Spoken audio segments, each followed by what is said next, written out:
considero que a reeleição, o instituto da reeleição aqui, na minha visão, significa o seguinte: o cidadão é eleito para 8 anos de mandato.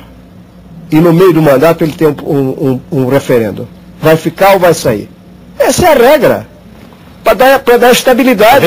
Ele não é eleito para 4 anos de mandato. Ele é eleito para 8, porque ele leva uma vantagem tão grande sobre os outros concorrentes. Mas é evidente que se o sujeito está indo bem, veja a última eleição, nós tivemos aí 67% de reeleição. Ou seja, 67% da população julgou que os seus prefeitos estavam indo bem.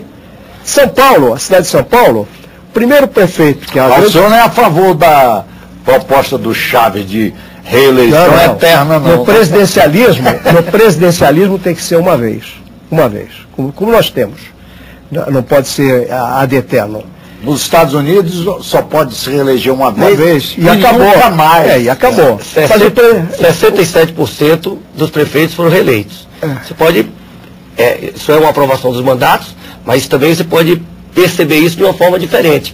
Ou seja, esses candidatos disputaram a eleição de uma forma diferenciada em relação aos seus concorrentes. Então eu acredito, ou pelo menos, se você tiver o Instituto da Reeleição, que o candidato se desincompatibilize. Pelo menos disputar a reeleição com igualdade de condições com o concorrente. Isso não existe. A reeleição, é minha opinião. O sujeito continuar, como eu disse, quer dizer, a reeleição o que é? O sujeito é eleito para 8 anos. No meio do mandato ele vai ter um referendo. O que nós vimos? Já tem pesquisa sobre isso. Os prefeitos candidatos à reeleição, os mandatos dos prefeitos candidatos à reeleição, tem estudos feitos por economistas mostrando o seguinte: para a reeleição, os prefeitos são muito mais responsáveis do ponto de vista fiscal.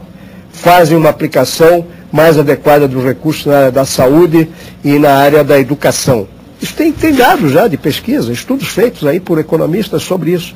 Agora, qual é o problema que nós temos aí? Se nós pegarmos os exemplos, eu pego, por exemplo, uma grande cidade como São Paulo. O primeiro prefeito reeleito foi o Kassab.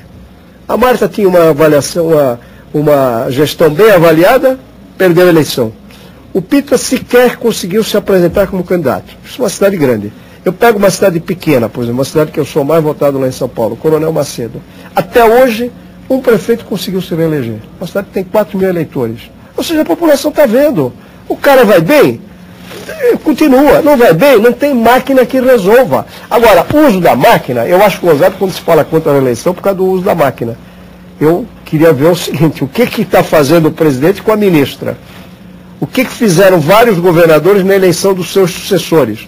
Aí o problema é de controles, de controles do sistema. Eu acho até que quando o sujeito vai para a reeleição, ele tem mais pudor do que quando ele quer eleger o amigo dele. Infelizmente.